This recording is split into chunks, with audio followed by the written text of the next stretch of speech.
If you live in Miami and need to make millions and millions of dollars in a short period of time, but have no discernible skills that would allow you to either play quarterback for the Dolphins, first base for the Marlins, or with Shaq out of the picture, center for the Heat, you have three choices. Number one, you can deal drugs. This is a good choice. Miami has a large transient population of Hollywood and New York types who like to ingest as much cocaine as possible over the course of a weekend and won't haggle over price. Miami also has a disproportionately large refugee population, which, while used to huffing glue, has become an equitable buyer of crack, meth, and marijuana as well, which is nice since it's hard to move glue these days. Selling drugs can be dangerous, of course, so if you're concerned about your life or liberty, you could just keep your business confined to the 16,000 members of the University of Miami student body, at least a quarter of whom like to take some recreational drugs. And then there's the retirees who can't afford the really good Oxycontin or Vicodin on their fixed incomes. So if you had a contact or two in the retirement villages, you could probably make a nice living without ever being threatened at all. You need $1 million? Get yourself some cocaine or heroin and move to Miami, set up shop, get to work. If you can't make your nut, you're using your own supply. 2. You can marry in. This is a better choice. Even though Miami-Dade County has a median income lower than the rest of the nation, it also has millionaires by the legion. You just need to know where to find them. Fisher Island, of course, Snapper Creek and Hammock Lakes and Coral Gables, Biscayne Park, Coco Plum, the entire stretch of the Keys. If you're a man, this might be slightly more difficult, though not impossible. If you're a woman, if you haven't been seriously deformed in an industrial accident, if your name is Star, or if it used to be, you could live a millionaire's life without any outlay of your own, apart from the cost of your belly button ring and hair dye. 3. You can go into real estate. This is the best choice. The reason? Because people will give you money for nothing. People will give you money on the idea of land, the presumption of inflation, the chance that they'll be able to turn their own millions of dollars into millions of dollars more, the chance that when you promise them a huge, absurd return on investment, say 20 or 30%, you are just the finest real estate investment program in the history of real estate. Of course, it helps if people think a former Green Beret is running the company, investing his own money in the venture, because an ex Green Beret must be an honorable man. During this time of war, surely an ex Green Beret wouldn't be defrauding people out of millions of dollars in fraudulent properties and mortgages.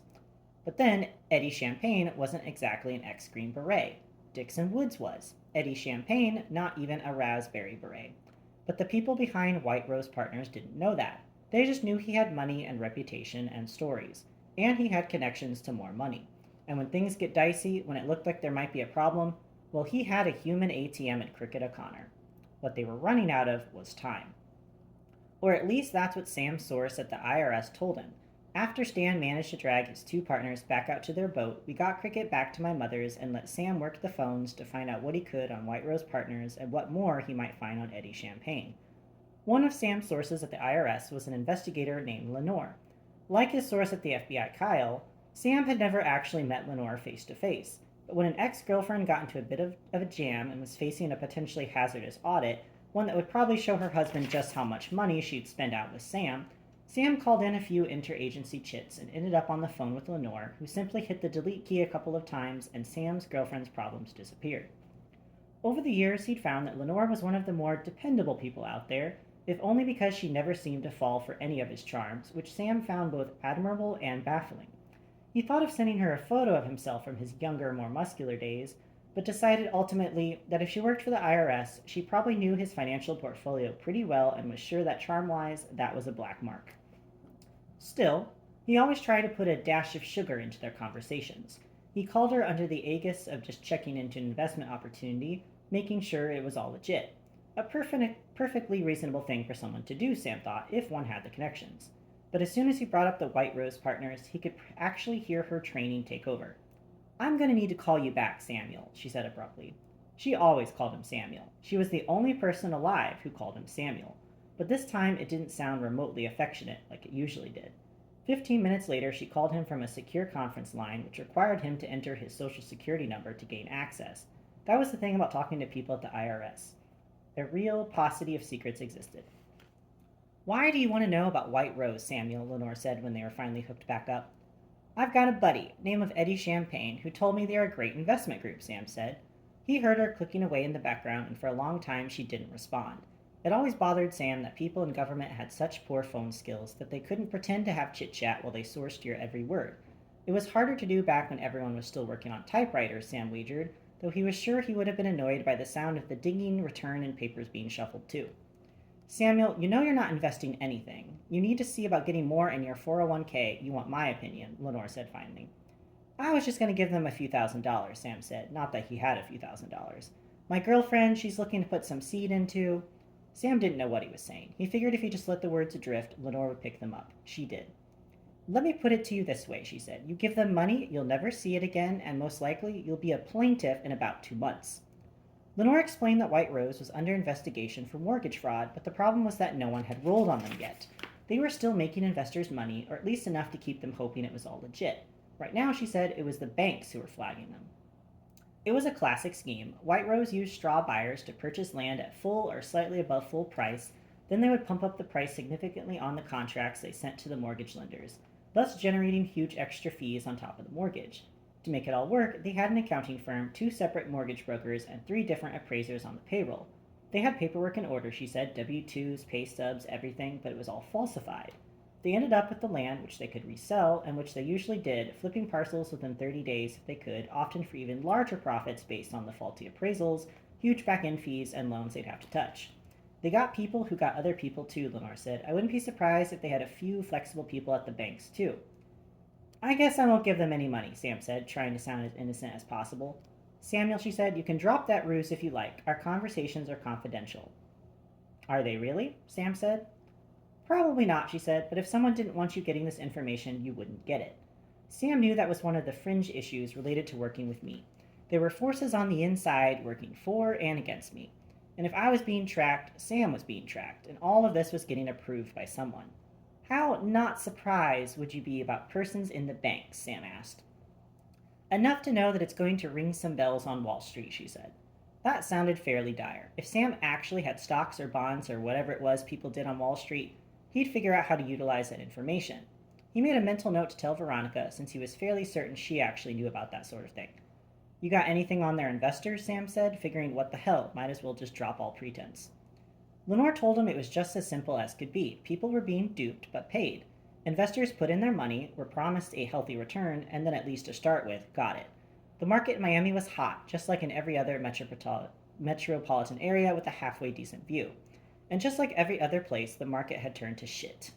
It's just a matter of time before they stop getting dividends on investment, she said. They've been running this now for quite some time without a hiccup. It made sense to Sam, knowing that they were coming to Cricket every 2 weeks for cash.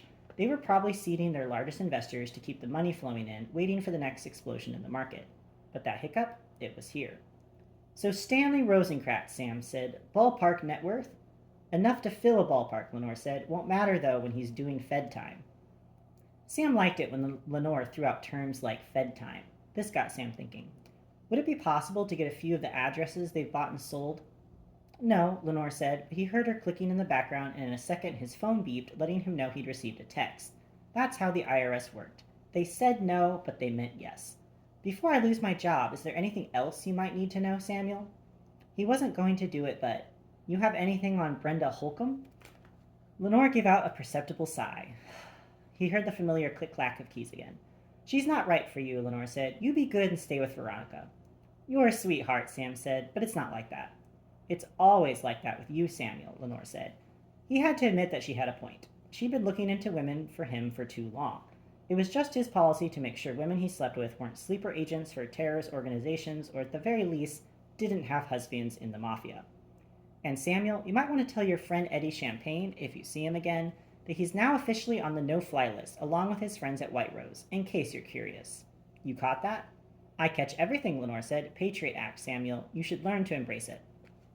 What Sam opted to embrace, after he hung up with Lenore, was the list of addresses she texted him. In the last year, there were 3 houses on Fisher Island, 2 office parks in North Miami, a dentist's office in Coconut Grove, a nightclub, a t-shirt shop, a strip club, and an address Sam recognized immediately since he'd spent the better part of the morning looking at it on Google Maps, trying to figure out how he was going to get his goddamn car back, the offices of Longstreet Security.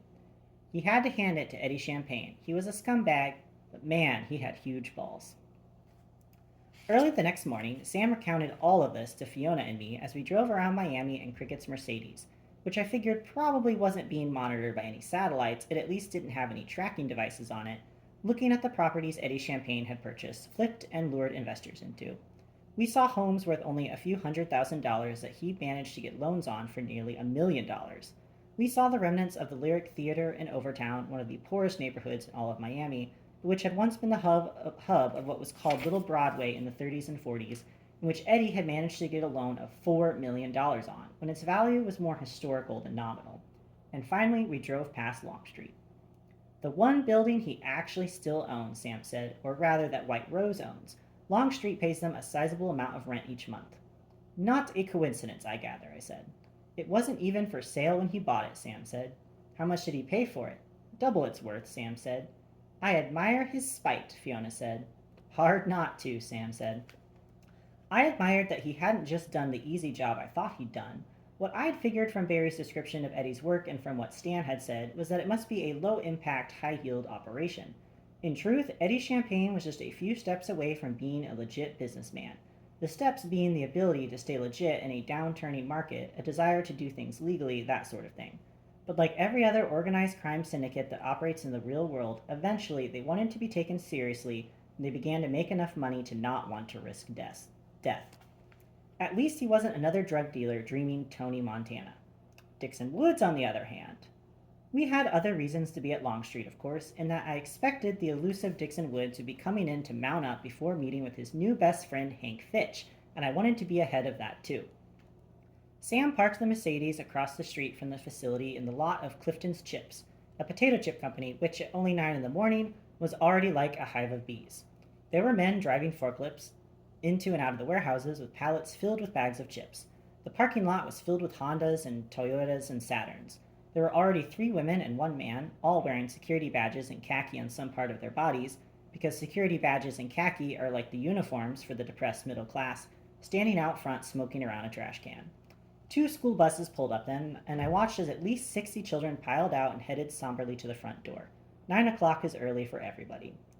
I always wondered how they got all of those chips in those lunch-sized sandwich bags without breaking any, Sam said, also watching the kids. Now I get it. They have the kids put them in one by one. Ingenious. They're going on a tour, I said. I knew this because when I was a kid, I had done the exact same thing. I hadn't thought of it in years, and at the time the Clifton's Chips factory was in an older part of Doral, but I remembered walking through the factory and being transfixed by machines processing the chips, shooting them rapid fire onto conveyor belts, the women in hairnets plucking out burned chips one by one as they passed. I remembered how loud it all was, but how easy it was for me to concentrate in the noise, how some of the kids were crying and complaining of headaches, and I was just watching the machines, thinking about how they could be modified to spit fire instead of chips. I also remembered that day because Nate got into a fight with a kid named Justin Pluck, and they had to shut down the whole facility because Justin stabbed Nate in the leg with a sharpened pencil and Nate's blood got all over a batch of chips. I also remembered that 2 weeks later, on Halloween night, Nate and I ambushed Justin Pluck and his friends with water balloons filled with Nair as they waited in the darkened parking lot at the evangelical church a few blocks from our house, hoping to steal younger kids' candy. We spent all night searching, missing an entire night of candy gathering, just for the chance to get Justin. It was worth it. That's the problem with education today, Sam was saying. When I was a kid, we toured the armory. Generations of kids never get to see an armory anymore. I weep for them, Fiona said from the back seat. I couldn't tell if she was being sarcastic or if she was being serious. After the children disappeared into the factory and the buses pulled away, I turned to Fiona, who had her laptop open beside her. Any word? I asked. Nothing yet, she said. At least not from anyone you're interested in, but I've heard from several men who sound very enticing. I had anticipated that by now Eddie Champagne would be trolling for a new woman on one of the widow sites, as Cricket called them, where Fiona now had her very own profile. I thought that my threat to Stan the day previous and the realization that Cricket's faucet had been turned off would get him scrambling. I figured that Fiona was bait he wouldn't be able to resist. It wasn't for lack of trying on Fiona's part. She had posted several photos, including one that was just of her stomach, another that was just the curve of her right breast, another still that was just her lips, which admittedly were hard to resist. Half of the emails were from other women telling her she wasn't being tasteful. The other half were from men who didn't seem to have a problem and were offering airfare to pretty much every major American city. Jealous? Fiona asked. Gratified, I said. The fact was, everything was otherwise working well. I had Cricket's house set up for battle. I just had to get all the participants there, and things would take care of themselves. All that was broken would be fixed. All I needed was for nothing to fall out of place, but already I was getting a bit of a moral tug. The money Stan was likely to get back to me was covered in the blood of others who'd been duped too. The difference, I suppose, boiled down to choice. The investors who funneled their money to White Rose were guilty for being stupid, for being greedy, for not recognizing that what they were buying into couldn't be legit. Money can blind. It had, thus far, turned the investors mute too, and soon it would all be moot. Maybe if it all closed down now, people would get some of their money back. Maybe it was like Barry said, no one made $1,000,000 by doing everything straight. The money, or rather the appearance of it, would also help me out of my problem with Natalia, but Dixon Woods would have to cooperate to make that happen. It was after 10 o'clock before I realized that wasn't going to happen. We were still parked across the street watching the movements outside Longstreet. We saw Brenda Holcomb pull in for her day at work in a black Suburban. We saw another 2 dozen or so men drive onto the plant in their own Explorers and Expeditions, hop out in workout clothes, and 10-15 minutes later came out dressed for work, which meant the same khaki pants the employees of the potato chip factory were wearing, except the Longstreet employees dressed the khaki up with navy blue sport coats and bulging necks. Office casual versus paramilitary couture. The men jumped into the company Hummers and sped off without even bothering to wave at the security guard, who I noticed was not the same man I'd dropped days before. Too bad. He was one of the only guys I'd gotten to do the vomiting trick. After 3 Hummers left the lot, we could see that Sam's caddy was right where it had been left. At least Bolts thought I was good for my word, even if she hadn't called me back. Before Sam could even comment or begin complaining, 5 men came out of Longstreet in what looked to be black Armani suits accented by tight black t-shirts. "Give me your binoculars," I said to Sam. He handed them to me, and I watched the 5 men stride across the lot. I only recognized one of them, but that was enough. Particularly since I also recognized that they were toting hecklers to work, which seemed just slightly unusual. I handed the binoculars to Fiona. "I wonder who their seller is," she said. "Remind me and I'll ask," I said. "Where do you suppose they're off to?" Fiona said. "Salvation Army," Sam said. "The center cannot hold. They're our last defense against the forces of evil." "Let me see your phone, Sam," I said. I showed Fiona the photo of the tax in South Beach Sam took when he was in Bolt's office. "See the big guy in the middle? They're all big," Fiona said. "He was guarding Natalia when I met her at the hotel," I said. "The Michael I first met wouldn't have let him keep walking," she said. "It wasn't like we were in a bombed-out building in Beirut," I said. "I couldn't exactly shoot him in the knees while he stood in the lobby of the hotel." "You should have shot him for wearing that shirt with an otherwise fine suit," she said. "I don't suppose this is all a coincidence." "Bad people find bad people," I said. "I can agree with that," Sam said. "You don't actually believe Longstreet is an evil organization," Fiona said. "That's absurd." "No," I said, "I don't think they are evil. I think they are in the business of making money. They don't have an institutional moral code or some kind of religious fanaticism to work against, so they just do what they do. I think they probably hire the kind of people who don't care how that money is made, provided they get their own cut." "Say what you will about Bolt," Sam said, "but she was going to hook me up with a decent workers' comp package." "All we know about Dixon Woods is rumor and innuendo," Fiona said. "When did that ever bother you?" I asked. "It doesn't," she said, "but I thought at least Sam would require a burden of proof." "What I've been told is enough," Sam said. "Besides, a schmuck like Eddie Champagne knows you're a bad enough guy to use your name. That's like getting a notarized document from J. Edgar Hoover. Let's stick the fucker in Camp X-Ray and be done with it." "We closed X-Ray in 2002, I said. "Then let's bury him under it," Sam said. "Whatever gets me my car back sooner." Fiona's point about coincidence was well taken, but I knew I wasn't just seeing things. With money came the need for security. That much I understood about Miami. In the case of Cricket O'Connor, her position in society, her affiliation with the war, and her ability to be manipulated by a person like Eddie Champagne opened the door to exploitation.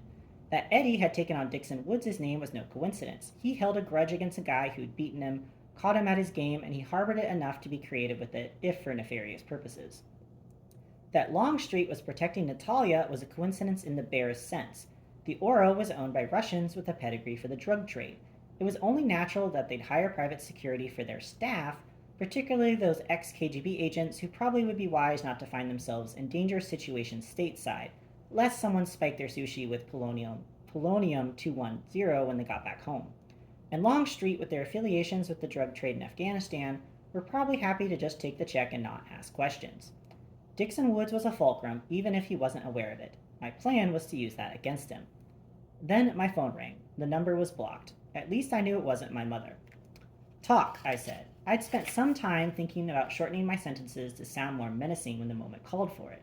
I figured it would make people mind the gaps in my speech, thought they'd think I was of so few words because my time was better spent planning on ways to kill them versus ruminating on tours of potato chip factories and near field Halloweens. It's Woods. Welcome to Miami, I said. We've got a problem, Woods said. We don't. You might. We don't. You don't seem to exist, Woods said. I don't like to do business with people who don't exist. Hank Fitch doesn't exist, I said, but his money does. You got any proof of that? I didn't, not yet. I need Stanley Rosencrantz to come through. This afternoon, I said, my friend from the East is staying at the Hotel Oro. Are you familiar with that hotel? Woods said nothing. I tried to play my hand too early, but now I had to keep bluffing. We could meet there this evening, handle all of our business, and by morning you could be back on a plane for Afghanistan tending to your fields. It's off, he said, and hung up. I'd had conversations like that in the past. They were never good news. What was that? Sam said. I told him. Did it sound like he was in town? I thought about it. Hard to tell, I said. He wasn't bouncing. There was no delay. Phone sounded like a cell. He could be in the PR for all that's worth. What now? We make him show, I said. I called Nate, whom we'd left at my mother's so he could watch over everything in case any communists showed up again, and to keep an eye on Cricket, who for whatever reason, perhaps the same poor judgment that got her in this problem to start with, confided to Fiona that she felt safe around Nate, whereas I scared her. What time is it? Nate asked when he finally answered his cell. It's after 10, I said. Listen, plans have changed. I need you to go to Cricket's and get the tear gas from the garage. I don't do business until noon, he said. It's already tomorrow in Australia, I said. So it's 10 a.m. tomorrow, he said. Nate's socialization process ended right around his 16th birthday. I had to constantly remind myself of this so that I didn't end up shooting him. Nate, I said, go to Cricket's now. Can I shower? I don't know, Nate, can you? Problem was my socialization process as it related to dealing with Nate had stopped at around 12. That was when we decided it would be easier to just fight over everything. Fine, fine, he said. I gave him some specific instruction on how to handle the tear gas, and upon reflection told him to dig up the Malibu lights Sam had installed too, which made Sam grunt with displeasure. I'd hear about that. But I thought we'd be able to use them in a more guerrilla style soon. I should have known things were too perfect. You clear on everything? I asked Nate. Asking Nate to do something came with a particular hazard. His involvement always made things worse. I was trying to learn to trust him, but I also knew that the definition of madness is repeating the same action over and over again and expecting a different result. How much am I getting for this job? Nate asked. Nothing, I said. You have to be kidding, Nate said. If Cricket gets her money back, she could float us a couple G's, no problem. You want me to talk to her about that? No, I said. I just want you to do what I've asked. If there's some back end, I expect to be remunerated, Nate said. Consider that truck of suits your salary, I said. You're not nice, Nate said. Call me when you're back on the road, I said and hung up. Next, I called Barry, who, unlike Nate, was awake and alert, if still Barry. I need you to set up 2 bank accounts for me, I said. Put them somewhere close, nothing Swiss. How does the Dominican sound? I'm getting great rates there. Fine, I said. I need one for Cricket O'Connor, one for Hank Fitch. Real ones or fake ones, he said. Real for Cricket, fake for Hank, I said. I gave Barry Cricket's social security number, driver's license number, everything he might need. This Hank Fitch is a bad guy, Barry said. Yeah, I know, I said. He shot a guy I've done some business with in the past, Barry said. You don't say, I said. Heard things went down on the fish, Barry said. Where'd you hear that, Barry? Around, he said. This might surprise you, but you aren't the only person who talks to me. Nothing surprises me, I said. People are moving money around on account of this Hank Fitch, he said. Lots of it. Maybe the Fed is cutting the interest rate next week, I said. How long to get this done? Couple hours. What about that other favor, the loans? Or did that idea get shot up? Funny, I said, again trying with the limited words thing. I want you to set up an account for Eddie Champagne. See if you can fund a loan for him using this address as financial collateral. I gave him the address of Long Street. I then gave him all the information contained on the police report Sam had finagled out of his guy at the FBI, which was enough to set up a legit account, except that Eddie Champagne's felony sheet would never allow him the loan without some fudging on Barry's part. Run it through a real bank. Just keep yourself as out as possible. This is going to wake up some heat. Heat I can handle, Barry said. IRS heat, I said. Those guys are puppies, Barry said, but he actually had a touch of uneasiness in his voice. It took them a decade to catch up to Barry Bonds. What do you think they'll do with me? I appreciate it, I said. Barry told me everything would be up within a few hours. I'll text you all the numbers, he said, but this phone is in the Atlantic. You need to find me, you know where to look. Keep whatever you can for yourself, I said. Implied, he said, and was gone. I had one more call to make, to Natalia. You think that's a good idea? Sam said. It's not an idea, I said, it's a trigger. You should just use a real one, Fiona said. I dialed the hotel's general number, opting not to use the 800 number provided for me earlier.